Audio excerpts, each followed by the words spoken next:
Welcome to the CAREcast. Well, welcome to today's edition of the CAREcast. Today we're going to be talking about the issue of Backstreet abortions. Around the time the law was changed in 1967, this argument around Backstreet abortions was very commonly used as an argument for legalized abortion. So we're going to be looking a little bit at the context of the time when the law was changed in the 1960s. And we're also going to be looking at how the argument for legalized abortion is being used today and how we're still seeing Backstreet abortions occurring in different contexts. So with me on the CAREcast today, I have Philippa Taylor. Philippa, could you just tell us a little bit about yourself?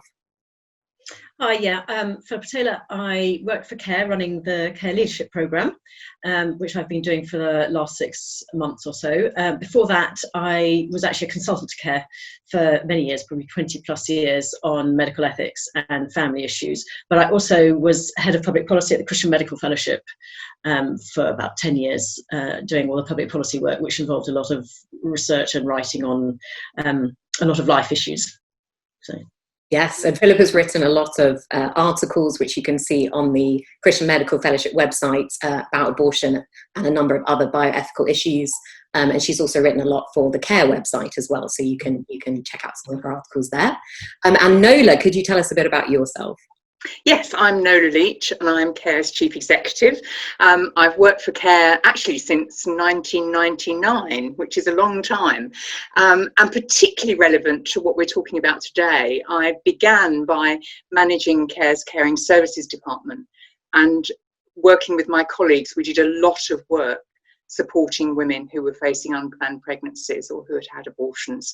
So it's something that's very close to my heart. But at the moment, obviously, my job really is to keep CARE on the road and to look forward to the future. And I think we've got a very exciting future.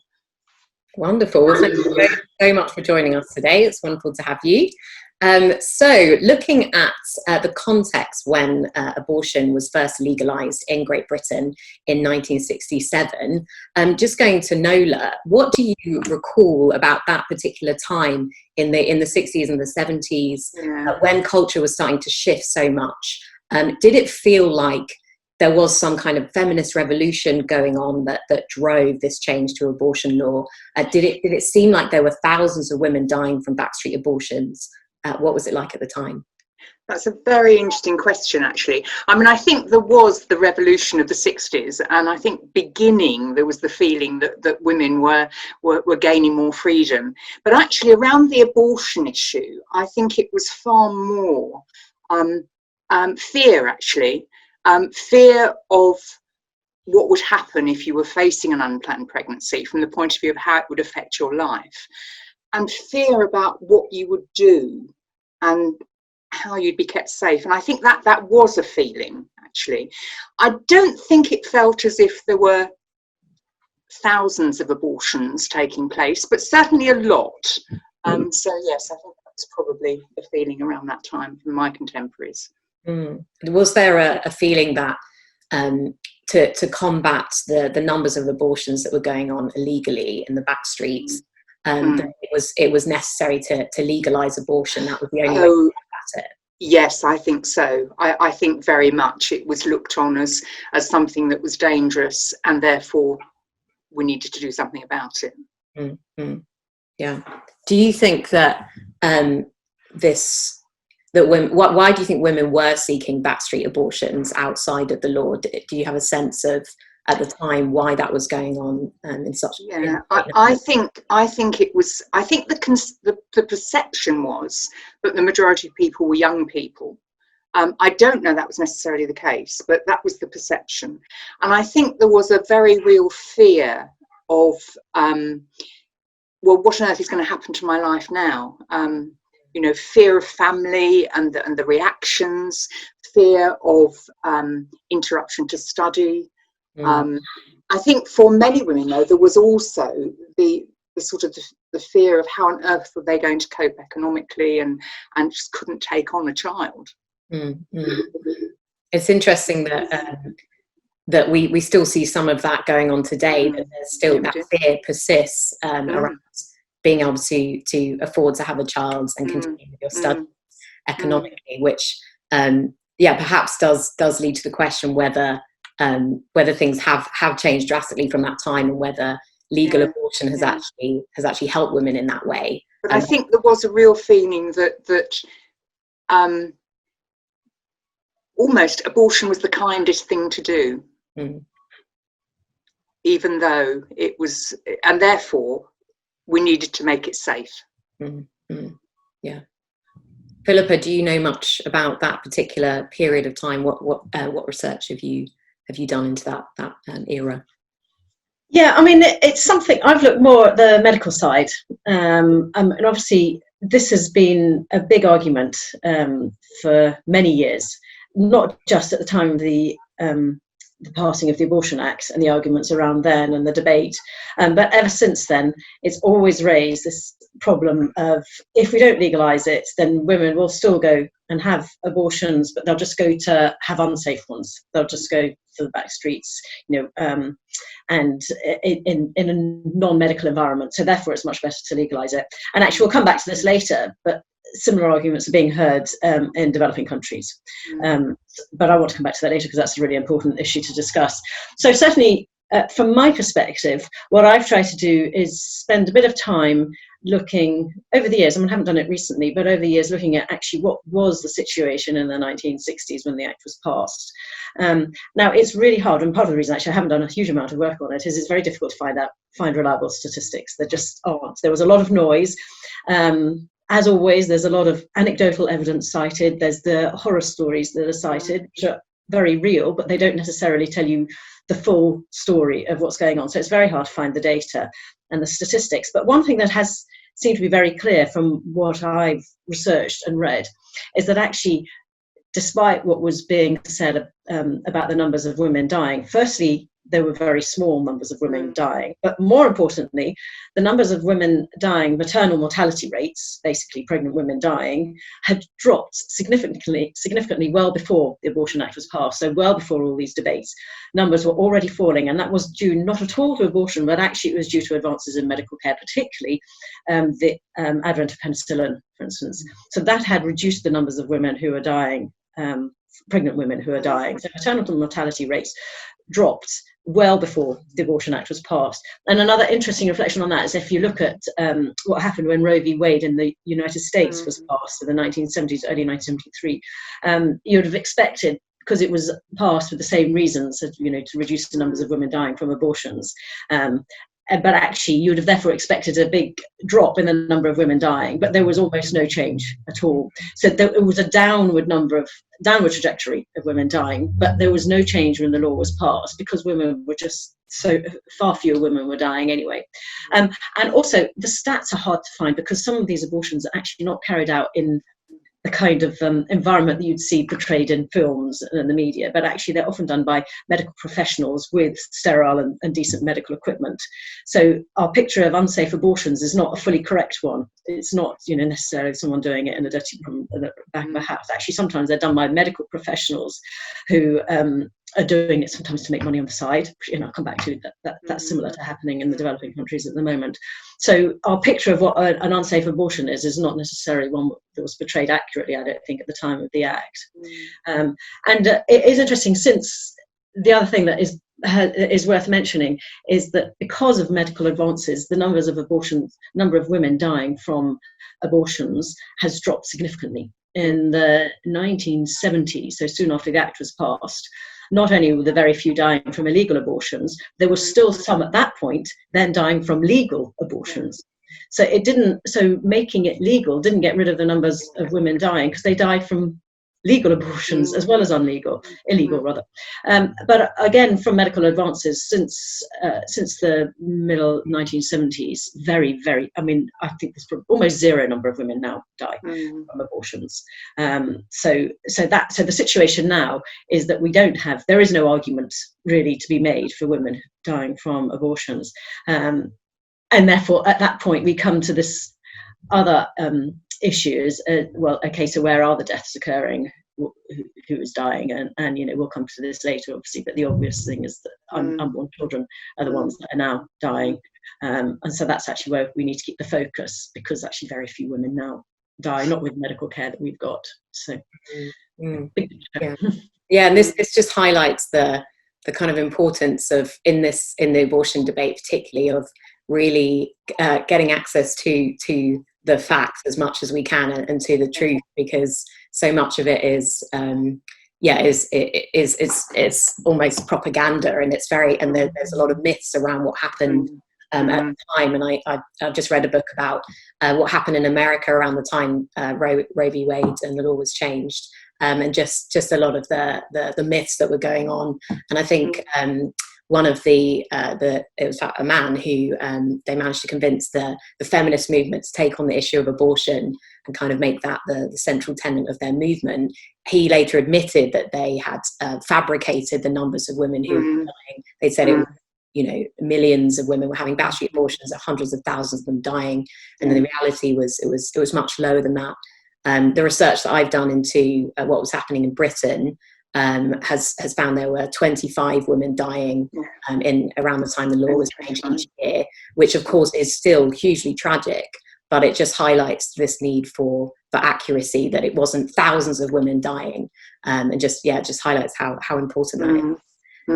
Why do you think this argument is so powerful, that it's been used to support abortion rights for so long, despite the fact that, as you were saying, Philippa, the maternal mortality rate was reduced so much by the time the law was changed? I think there is something, isn't there, appealing to people's feelings, that it's, as I said before, it's the kindest thing to do, because people are in, women are in great distress because they find themselves as pregnant, and therefore we should do it in a safe way. And I think that even today, I think that's a very powerful argument for people, because, and certainly if we think as Christians, we want to care for people, we want to make sure that they've got the best possible care, which is absolutely right. But of course, changing the law and introducing abortion, as David Steele did with his act, didn't solve the problem. And even though, and I think he genuinely, he said, didn't he, that he didn't want to open the door to abortion on request. But we've seen how, in fact, once you've introduced a law like that, it changes. And we failed women. I passionately believe we failed women with this legislation. We haven't helped. Philippa, why do you think this argument is so powerful? Yeah, it's a fascinating question, really. I think I'd answer it on two levels. I don't know, who knows? This is our thinking on things. I think at one level, it's an argument that from those who are pro-abortion has always worked. So why try to change it? Why try to, adjust the truth or correct the truth? It's an effective argument. It was an effective one at the time. Many people have grown up knowing that. So they're not going to change an argument that's worked well. So that at one level, I would say, is one of the reasons why they keep going for it. But also, I think it also plays into the whole agenda of the focus being on women, and the pregnant women. And, obviously, as we all know, the arguments predominantly now are very focused on women's rights. I think really those who are most strongly, the strong pro-abortion advocates, will admit that the unborn baby is a human, is a person, has a certain amount of rights, but just not as many as the mother. It's always the mother that that has the final say when you're weighing up two sets of rights. And this whole focus, therefore, on the dangers to women from unsafe abortion is, again, it just keeps the focus on the mother and takes it off the child, because the more you focus on the child, the harder arguments are to support abortion. So that would be my assumption, really. I get frustrated with the arguments, because I just think there is no evidence and basis on which to make these arguments, and they are a distraction, I think, from actually we've got two lives here that we need to be looking at, not just one. But nevertheless, it is right to just. They keep coming back, these arguments, so we do, as you say, we do have to look at them as well. It is emotional, isn't it, actually? And I think, I hate using the term the issue of abortion, but I think we have to recognise that for a woman facing an unplanned pregnancy, it is a very painful time. I think all our experience of working with probably hundreds of thousands of women over the years that we've worked with, is that actually, for the majority of them, it's not an easy decision. There are some for whom, you know, it doesn't seem to affect them. But for the majority, for a variety of reasons, it is a very painful decision. And I think we have to recognise that when we're talking about it, and not just think about it coldly. But yeah, but I don't think the law has solved the problem. And it was just like putting sticking plaster on, really, wasn't it? It wasn't dealing with the underlying causes which needed to be dealt with and still need to be dealt with. Yeah. Absolutely, that the research that I've done into why women were seeking abortions at the time, and again, it's been very hard to find good evidence into this. As it is today, nobody has really commissioned good research into why women seek abortion. Kind of a we don't question it policy, but certainly earlier in the 20th century, it was very linked to poverty, attitudes to contraception. And a whole other list of factors, that it wasn't just a sense of, well, women just didn't want to keep their child. And so the question really is whether just legalizing abortion has actually dealt with these fundamental inequalities that women were facing, or other social problems. And as you say, women clearly, women who go through pre-abortion counselling or post-abortion counselling, it's a very distressing time for many of them, and they feel they don't have a choice. So it really does lead to this question of whether it was the answer, and should Parliament have taken another route to really address this issue. But what's been interesting from my research is seeing how much the abortion reform movement was influenced by a group of women initially, and men, who were very into eugenics. So they were also part of the Eugenics Society. And there's a very intimate relationship between those who founded the Abortion Law Reform Association, who campaigned successfully to change the law. And many of them were also members of the Eugenics Society. And so it suggests that there was more going on here than just a sense of, well, we want women to have greater rights, or we want some of these inequalities to be solved. And Philippa, I know that you've done quite a lot of research into Mary Stokes in particular and the eugenics movement. Can you tell us what you know about this relationship between eugenics and the campaign to change the law? Yeah, I mean, my focus has mainly been on Mary Stokes, and the focus for starting to look actually at her work was it was from the opposite way round to looking at her and her history. I was actually looking at the work that Mary Stokes International, the organisation, the big abortion organisation, does now, and they are very focused on developing countries.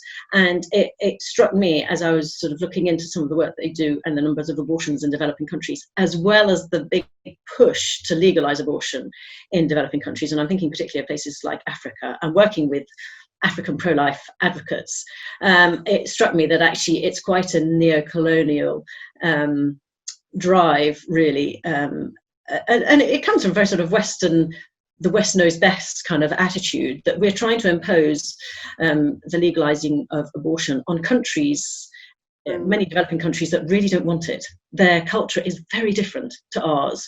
It's much more sort of pro-family, pro-life generally. And here we are with organisations like Mary Stokes trying to change laws and push abortion on countries that don't want it. So that's where actually I started my research into Mary Stokes, because I just felt very uncomfortable about what they were doing. So I then started to look into really the foundations of Mary Stokes International, and that's where I was really struck by looking at Mary Stokes herself, who was the one that basically who's given her name to the organisation, and looking at her work. And she was one of the the founders really of sort of modern contraception and its use she started off really pushing for its use, interestingly, in poor communities in Britain, the poorer communities. And that it doesn't take much to just find actually her eugenic beliefs.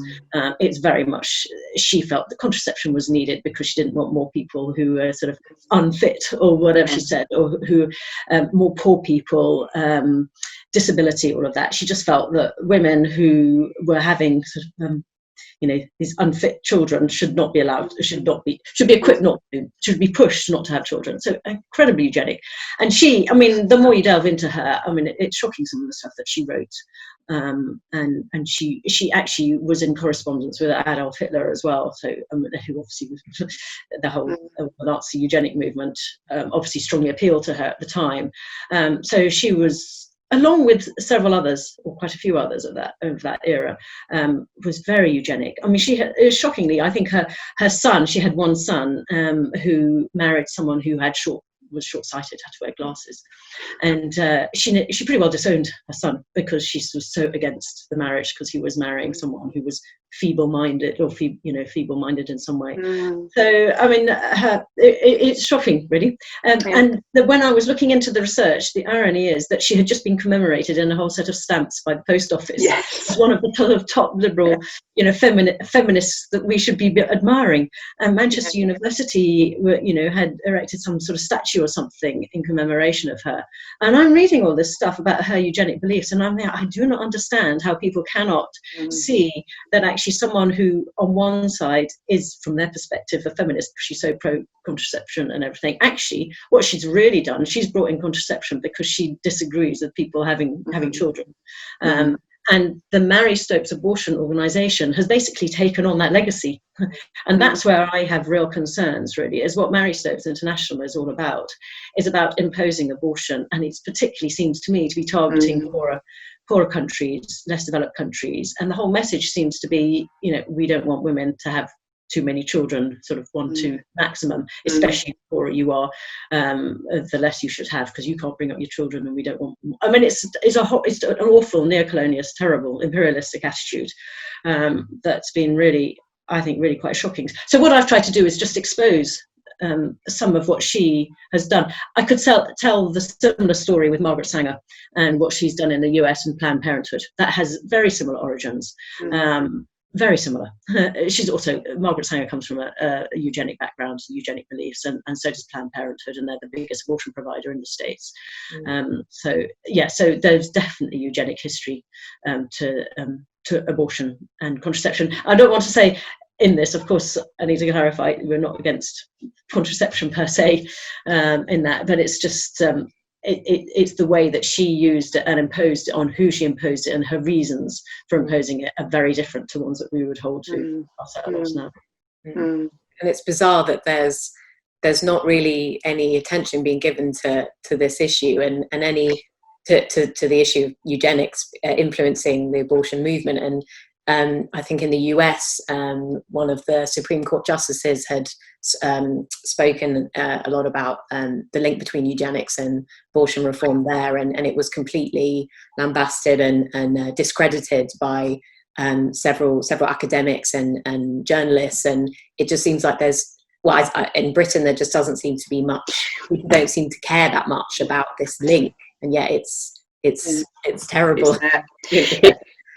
I think as Christians as well, I think we increasingly recognise that this is a spiritual battle, actually, and I know that there are some very eminent Christian medical practitioners who would say that actually there is a spiritual blindness, that actually it's more than people just not understanding it or looking at, and I think that's something that is a real challenge.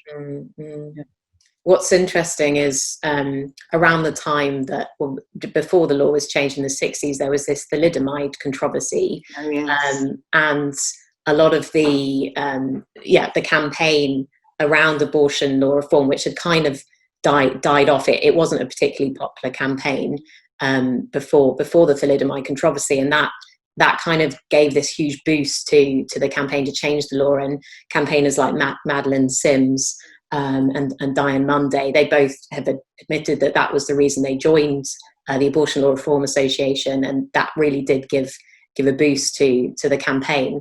So which obviously leads to this question of, well, what was it, attitudes to disability in the 1950s and 60s that potentially led to this law change, and it was eugenically influenced rather than being purely about the Backstreet abortions that were going on. But don't you think as well, for a lot of ordinary people, if I can put it like that. I don't mean that in a disparaging way, but for a lot of people, they wouldn't necessarily understand the eugenics situation, but again, it comes back to that motive argument. Well, surely it's better for somebody who is going to be born with a disability, and a serious disability, not to be born, and it's the kindest thing to do. And that's, I think there is an element of that persists, and I think that's a tragedy when we're not saying for one moment that it's easy to look after somebody with a disability. There are real challenges, but there is a richness of life which someone with a disability brings, and of course we would say that life is precious. Yeah. Of course, it's interesting, isn't it, that whole debate then played out in the passing of the HFE Act in 1990, when the Abortion Act was amended, and they relatively positively, the limit for abortions was dropped from 28 weeks down to 24 weeks with the passing of that act. But as we all, well, many of us will realise, at the same time, abortion was allowed to birth for disability, and it's not even for. It's simply for the risk of a serious disability, with completely undefined. But it's striking that for a woman with a normal pregnancy, that was reduced to protected. But any woman who had the risk even of just having a child with a disability could have an abortion up to birth, which is shocking. That's only a few years ago, really. It's not long ago. So disability has always been a really difficult issue. But I think now, I don't know, I things are changed now, because I think we are much more positively aware and supportive of anyone with a disability as soon as they're born, which is a great thing. From the moment of birth, there's loads of protections on a baby who has a disability, and adults too, and we're much more supportive. The problem is that seems to start only at the point of birth and not before. But it's positive that there is much more support now for people with disabilities, but it's still highly concerning that, again, before birth there's none at all. In fact, they are the least protected, because they can be killed right up to the moment of birth. So yes, the whole area of disability is always one that is sort of played out slightly separately in the abortion arguments. Well, I was going to ask if you think that the campaign to change the law would have been as successful today based on potentially eugenic considerations, but it sounds like potentially people, like you say, Nola, wouldn't recognise it as eugenics, but that those ideas have persisted, that it's kinder to for that baby never to live, and it's suffering, and it's associated with disability with suffering. And do you think that say this law was there was a campaign to change it today, do you think these ideas would have been successful as a basis? I think that is a very powerful argument today, actually, that people would espouse, actually. Yes. I mean, I've heard it said quite often by people that I know, well, it's the kindest thing to do, isn't it? So, of course, we know that this issue hasn't gone away, the issue of Backstreet abortions, because we're still seeing a form of Backstreet abortions going on today, in the form of what's known as DIY at-home abortions. So, Philippa, can you tell us a little bit about this change that we've seen recently, both in the last couple of years and also during the coronavirus pandemic, to allow women to take abortion pills at home? Yeah, I mean, the COVID pandemic has brought everything more to the fore, and I suppose has speeded a process up that actually began quite a few years ago. There's two different types of abortion, just to explain simply. There's the surgical abortions, and then there's medical abortion. Now, a medical abortion is an abortion that happens when a woman takes 2 abortion pills, and it's slightly complicated, but it is quite important to get your head around the process. So woman will be given an abortion pill by a doctor in a clinic, with medical supervision, because these are very powerful pills, and a first pill will be taken, and that will basically kill the fetus in the womb. She will then, about up to 24 hours, 48 hours later, be given another pill. She has to go back to the clinic to take that, and that then expels the baby from the womb.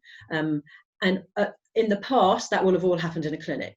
over the last few years, there have been a number of changes which have brought us to where we are. Firstly, there have been fewer and fewer surgical abortions taking place and more medical abortions taking place. So many more women now are taking the abortion pill for a number of reasons. It's easier, it's cheaper, a lot cheaper, and it can be done sort of more quickly and easily, and without all the need for an operation and anaesthetic and all that kind of thing. So there's an increasing number of women having a pill, but at the same time, the debate around the use of abortion pills has changed, and so now there's been pressure on saying, why should women have to go to a clinic? Why can't they just have the pill and then go home and have it in the comfort in their own home? And Scotland sort of led changes on that, and now that's been brought into the rest of the UK, so that a woman can now just go and collect a pill from a clinic, and then she can take the pill and the second pill both at home. Now, this has a number of implications. Psychological, I'm not going to go into that. We might want to touch on that at the end, because actually I think that's probably one of the most important aspects of downsides, really, of this. I mean, there's downsides to all of it, but the psychological effects of having an abortion at home are huge. But then there's also the medical side. And while for many women it is probably a perfectly safe procedure, there are a lot of dangers and medical contraindications, really, of taking these two abortion pills. And the way we're going at the moment, and what's happened with this pandemic, is that basically there's been a lot of pressure, because women have been locked in at home, saying actually women should be able to just access these pills by a telephone call with a medical professional, need not be a doctor, could just be a nurse, and she'll have these pills sent to her, and then she can have the abortion and take the pills at home. The danger with that is there's several. Firstly, there's no proper medical supervision. Secondly, we don't know whether the woman is taking the pills separately or not, whether she takes them together, what the gap is. And that has a big impact on the effectiveness of the abortion pill. And then we don't know what the follow-up is like. We do know that in research, they've done big research, 48,000 women or something in Finland, and they found that nearly 20% of women who had a medical abortion had to have surgical evacuation afterwards. In other words, for 20% of women, it wasn't effective. Far more complications from women having a medical abortion than a surgical abortion. Now, those 20% of women having a surgical evacuation actually means that they need to get out of their home and into the hospital. We don't know if that data is recorded as a failed abortion or not. We don't know how that's recorded. I suspect it's not. It's probably often just recorded as a miscarriage or something else. But we do know there are a lot of complications, medical complications, from women having these medical abortions at home. And the problem now is that law has effectively changed, and what we've seen over these last few years is the whole use of medical abortion pills being taken away from the medical profession and put basically purely into the hands of women, with the long-term effect, really, of women being able to just ring a doctor or nurse saying, please can you send me these, I'm going to have these at home, and we don't know what the follow-up is, we don't know what the medical outcomes are going to be, and it will inevitably lead to more women effectively accessing these kind of very powerful pills off the internet, and without proper follow-up check, data collection or anything. And just to put it all in context, the numbers of women who are having medical abortions have skyrocketed over the last few years. And actually, we have nearly 200,000 abortions take place in England and Wales per year. The numbers of women who are having medical abortions in that is well over 100,000 women every year. So this is a massive issue, because that's well over half are having medical abortions. If 20% of those are having medical problems post taking the pills, we could be looking at something like 23,000 women a year having medical complications and needing surgical evacuation of their baby after a failed abortion attempt. So these are really large figures, and I don't think most people have really grasped what a significant change we're seeing now in the way abortion is happening and the effect that this is happening on women. But I'll stop there, because the psychological side then is the next issue. It's huge. It must be. I mean, I can't get my head around what. Well, not even necessarily a young person, but having, taking these pills at home and then facing what she's facing at home. The effect must be enormous at times, particularly if there's been no preparation, no real care, no aftercare.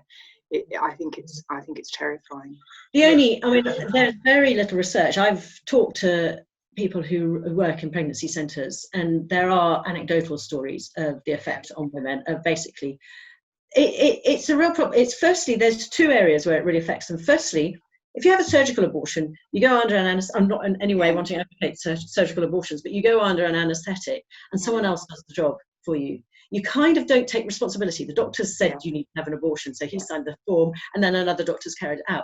With a medical abortion, you're having to take the pill yourself, so you're taking full responsibility for doing it, and then you're having to put it crudely, flush the baby away. And so a woman is taking full responsibility. She's also doing that in her own home, which normally is a safe place where she should feel comfortable and at home, and it's something that's it's not happening in a sort of medical clinic, it's happening at her home. And are there people around to help her? Probably not. She's probably on her own. Yeah. And I'm so desperately concerned about the effect this is going to have on women, and I don't think there's any data. I don't think that I think the effects could be devastating long term, but I don't think women are going to speak out because, I don't know, Nola, you may have some opinions on. Well, I think we know, don't we, in trying to collect stories and data, because it is such a painful experience for women and such a difficult experience, that they don't necessarily feel able to speak out. And certainly the evidence we have from the work that we do with our initiative Open, for example, with women who've had an abortion and dealing with the post-abortion issues, sometimes it's years later and they've never talked about it. And all this stuff comes tumbling out, and I think that psychological side is huge. And it is concerning that, like you say, Philippa, no one really has commissioned good research into what that impact is. And I think Fiona Bruce MP asked the government what assessment they'd made of the impact this would have on women, and they said there's been no assessment made of the psychological impact of passing a fetus at home. And I know when NICE updated their guidance recently, they had recommended that practitioners describe what the pregnancy would look like, because women were finding in some of the studies they've been doing in other countries that they were surprised at how human-like the fetus appeared, that it had a face, etc. So, clearly that there's this whole minefield here that nobody's really looking into. And, at CARE, we're really concerned about the impact this is going to have on women. And we've seen cases like in the media recently, a woman had a at-home abortion, a baby at 28 weeks gestation. So there's not even accurate gestational scans going on. So that's a huge issue, the gestation, because these pills only work if you get the correct gestation. They work most effectively up to 10, possibly 12 weeks. But women don't always know. Doctors can't even tell unless they have a scan, which is, again, comes back to yet another reason why taking it out of medical clinics and medical supervision is potentially so dangerous. Because you're right, that 28-week one was horrifying, but I suspect it's not an isolated case as well. It is interesting, actually, you refer then to the NICE guidance, and that which is correct, but it talks about the pregnancy, and this is the danger of language again, is that women are shocked when they're passing a baby and they see like an arm or a leg or fingers and they're developed, because they're not told, they're only told about the pregnancy. They're not, no word ever used to say this is a baby. And if the correct language were used, then it might at least give people a bit more warning. We hide behind euphemisms all the time, and so women are doubly shocked because they're also hiding, and they're trying to sort of pretend that this isn't really a baby, but then suddenly they see it in front of them and it is. So language is a big area where a lot of the truth is hidden behind. And this adds to the argument, doesn't it, that actually abortion has not helped women. I mean, the argument is, and particularly in an individualistic society now, that it's it's a woman's choice, she wants it, it's good for her. We have failed women, actually, because we haven't cared for them in the way that we should, and we haven't dealt with the underlying issues that cause women to be in that situation. Absolutely. So, I mean, this is a case in point. That's a kind of bizarre return to Backstreet abortions that everyone was saying was so abhorrent and we need to do something about, and yet we're making abortion more and more kind of privatized in the home, and that's sanctioned by the states. So what do you think abortion is going to be looking like in the future. How will these services change going forwards? Philippa, I know you've done some thinking on this. Yeah, I mean, I was really struck when I read a couple of years ago about someone in the States wrote this, and I thought about it a lot, and I've written in one of my blogs, but I said, in the future, I suspect what we'll see more and more is a young girl in her room at home doing a pregnancy test, which is really easy. You could just buy that from anywhere, get that off the internet from a mobile phone, do a pregnancy test, see that she's pregnant, get straight onto her mobile phone, get some pills sent to her in the post. And we know that there's loads of websites where you can get abortion pills, particularly in the States. That's where it's much more prevalent, but certainly over here, you can get it without even prescription. So she could get that a few days later and then take the pills and have the abortion at home, and no one would ever know. Never know. And that, I think, is going to happen more and more. Research was done on contraception that was really advocating, actually, that these pills, posting pills, was fine and safe. But actually, if you looked into the research itself, it was fascinating, because there was so much wrong. The packages were broken, the doses were wrong, they required no prescription, the instructions weren't often in the packages and things. And you're thinking, young girls will be taking incredibly powerful drugs with no proper instructions or doses, and usually the doses were too small, actually, which would mean that the abortion wasn't effective, wouldn't work, and so therefore she would have to go and have follow-up, if she goes and has follow-up, or does she wait for an infection before she has follow-up? But I think that more and more we're going to see a lot more girls just accessing abortion off the internet, and medical supervision being taken out of it. And that's actually what abortion advocates want, is they want to take away as many of the legal restrictions as possible. They want to take away the medical supervision as much as possible, and they just want to put it right back in the hands of women. But this is, as you say, this is almost effectively going back to the Backstreet, because the Backstreet abortions were, in effect, they were unsafe abortions, and that's defined as without any medical supervision, and in a non-medical place. Well, that's exactly what's happening in a girl's home. No medical supervision and no medical equipment or anything. That surely is the same as an illegal abortion, and she can access things illegally as well, maybe one day legally here, the way we're going at the moment. But yes, that's why I sort of see it coming as full circle. Yeah. It just highlights the importance of us raising awareness of these issues going forwards, and doing all we can to fight against changes that will impact women even more negatively than they have in the past.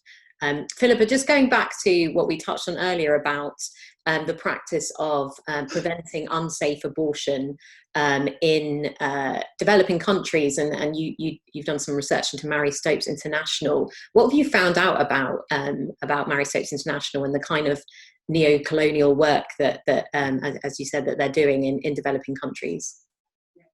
My main source actually has been an amazing pro-life activist called Uju Ekocha, I think. She's a Nigerian. She's one amazing lady, and she has written, in fact, I've got it here because I wanted to reference something that she had written and found out about illegal abortion. So she's written this amazing book called Target Africa, which is basically all about ideological neocolonialism in the 21st century. And she has done a lot of research really into organisations like Mary Stokes imposing not just abortion, but a whole load of sort of Western secularism really on developing countries. And I was very struck. I mean, Mary Stokes is a great example, but I remember when I read this, I was very struck. And it brings us back to your research and the whole sort of what we started out with on Backstreet abortions. And I might just reference it in here and look down at this, but actually South Africa has the most liberal law in the whole of Africa. It's effectively Western. So they provide legal abortions and actually free abortions in public healthcare facilities. So their abortion rate is one of the highest in Africa. But interestingly, they also have a very high maternal mortality rate. The neighbouring Botswana has a lower maternal mortality rate, and abortion there is illegal, and it's a poorer country. So South Africa, this is what's fascinating, South Africa has free abortions, legal abortion, and yet has a higher maternal mortality rate there than other countries, and it also has a lot of illegal abortions. And this is what she also cites. It has huge number of illegal abortions. So legalizing abortion in South Africa did not get rid of maternal mortality. It did not get rid of illegal abortions. And she says it's because people probably as in the UK here, 30, 40 years, 50 years ago, a lot of medical doctors will do it for money. It's easier to bypass the legal system. I mean, there's other reasons for doing it illegally, but certainly there are the numbers are very difficult to find out. Also, she does say, but there's still large numbers of illegal abortions. And the final thing, of course, to note is that the number of abortions in South Africa, legal abortions, has skyrocketed. So they have hundreds of thousands. So they have hundreds of thousands of abortions, deaths per year from abortion. They still have a high maternal mortality rate, and they still have large numbers of illegal abortions. So it's a fascinating little case study to show, even now, that legalizing abortion does not make abortion safe. What it does, to be honest, is it increases the number of abortions per se to huge numbers. And she spends a lot of time, she's done films and written a lot on the effects of women of abortion. And in countries where medical care is poor and women can't access good maternal care, it's really dangerous having an abortion there. The implications for them physically are very concerning. Yeah, so it is a real problem when you don't have good medical care there, clean water, sanitation, medical facilities. Then maternal mortality rates will always be higher with abortion, whether it's legal or illegal. So so the imposition really of abortion on these cultures is not just not wanted, it's also very damaging to women's health. It's a real example of how this argument is being used again, and you see it often in kind of international development conferences and things around reproductive rights, that we need to prevent unsafe abortion in developing countries, and they cite figures of women who have died from unsafe abortions, and it just shows that this argument is just being used. That's why the South African research from her book is really helpful, because it just is it's a counter argument, using data. So. Yeah, absolutely. Yeah. So looking at the impact on women, and we've touched a bit on this kind of medically, and a bit like, you mentioned psychological impact, but when you're from your experience with Care Confidential and working with pregnancy centres now, I know both of you have good relationships with pregnancy centres, and what impact do you think Parliament in 1967 just legalising abortion, what impact has that actually had on women in your experience, and has preventing Backstreet abortions actually helped women ultimately? I passionately believe it hasn't. I mean, I think all the evidence is, admittedly it's difficult to get evidence at times, but is that we haven't helped women. We either don't give them the full information so they can make an informed decision, or we opened a door with the 67 Act, which led to which fed into the disability debate, as we've seen with thalidomide. It's fed into now the individualisation of society, and it's my right, it's my body, I can do what I want, which is really dangerous. And what the Act didn't do, it didn't address the reasons. And if you don't address the reasons, it is just like a sticking plaster. So it didn't address the fact that people were in poverty. It didn't address the fact that there was undue pressure from a partner or husband. I was amazed actually when I started doing this work with Care that the majority actually of women who were presenting saying that they wanted an abortion were not young people. They were women who were married or had a partner. And the economic reasons, it's very difficult for a woman when you've got say two children, 3 children, and your husband or your partner says to you, if you go through with this pregnancy, I'm leaving you. Well, what a choice. And so what we found was that women would come and say, I want an abortion. But when you actually connected with them, with their heart, with their mind, they actually were saying, I just want an out of the situation I'm in. What's the solution? And when you dealt with the problems, then actually many of them kept their babies, and were incredibly grateful they did. But it is a challenge, and I don't think we help women at all. I found interesting research. I mean, it's not completely clear cut, but there was certainly an obvious trend from research I found about the numbers of men and women thinking that abortion, the time limit for abortion should be reduced, which in effect is reflecting what men and women think about abortion, whether they think it should be legalized or not, and at what rate. And it was very interesting because women actually were more, just to put it very simply, were more against abortion than men. Men were more supportive of much more liberal laws, abortion laws. And that says to me that actually women in their hearts, many women, this is a massive generalization, but many women in their hearts actually know that they're carrying their child and they don't want an abortion. Whereas men, it's different. They're probably thinking, oh my goodness, I'm going to have the responsibility of this baby, and they're not carrying the child. And so for them, abortion is actually quite a useful way to get out of responsibility and caring for a child. I mean, this is putting it very crudely, but I think it is interesting because I just think that a lot of women know in their hearts. That this is it's fascinating, Philippa, isn't it? Support. Yeah, you'll know this, but it's true. But you know, the stories of the women, and actually it happened quite often, who'd come and present and say, "I want an abortion." Then it would also emerge that they were walking around Mothercare looking at baby clothes. They'd stopped eating certain cheeses because they were damaging to the baby. So there's that split in the mind. They are thinking of what they're carrying as a baby.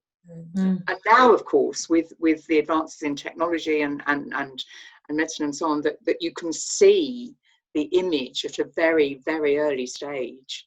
And it isn't just a clump of cells. So as Christians wanting to, of course, have a compassionate response to this issue, what would you say to a Christian that maybe is against abortion on principle? They recognise that an unborn baby is a person made in the image of God, but they're very concerned about women being harmed from getting an illegal Backstreet abortion. And so they see legal abortion as a sort of necessary evil or something that we have to sort of accept. What would your response be to a Christian who holds that view? Philippa, what do you think? Yeah, I mean, I'd like to also hear, Nola will be good on this. My response is usually, okay, the bigger picture is I don't think it's right to force a decision on women. Women have to make their own choice. Where we're at now, abortion is legal in this country, so women have to make a choice. The big question is she making an informed decision, and is she making an unbiased, unpressured decision? Is this the decision she's making for what she wants?